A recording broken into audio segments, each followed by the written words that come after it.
اولنی سوال یو ورور دا کړی دی چې یو سړی حافظ قرآن یاد کړی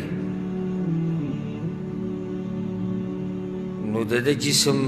په قبر کې خاورې کېږي او که نه او چینجي د ده دا بدن خوري او که نه الجواب وبالله التوفیق دې کې شک نشتی چې قرآن کریم یادول دا اوچت عمل دی قرآن کریم یادول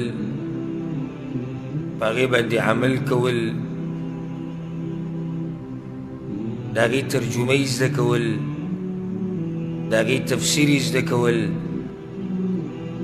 دا ټول اوچت اعمال دي او ډېر اوچت اعمال دي نو چې کوم سړی قرآن کریم یاد کړي عمل پې کوي زده کوي نورو ته یې ښیي دی په اولیاء الله کې الله په ملګرو کې راځي خو داسې څه حدیث نه دی معلوم موږ ته والعلم عند الله چې په هغې کې دا راغلي چې حافظ قرآن په قبر کې کېښودی شي نو خاورې نه خاورې کوي بدن ولا نه خوري داسې څه نه دي راغلي په صحیح حدیثونو کې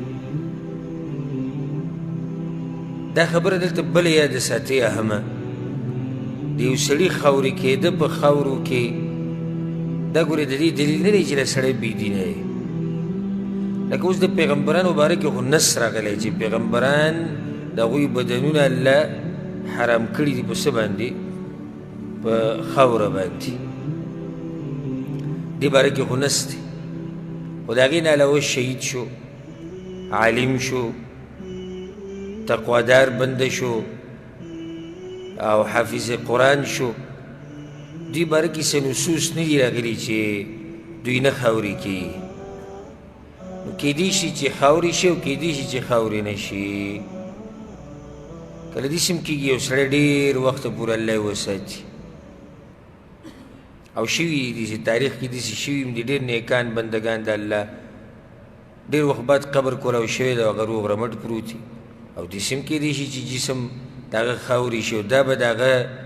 څه بدی نه وي چې موږ وایو دا سړی بېدینه و دا خبره هم یاده ساتي چې کله ګورې د خاوره کې هم فرق کوي یو نیمه خاوره بدن ډېر زر خاورې کوي او یو نیمه خاوره داسې چې هغه زر د بدن نه خاورې کوي نو ټولو خبرو ته کتب پکار دي خو حاصل د جواب دا دی چې دې باره کې څه صحیح حدیث نشتی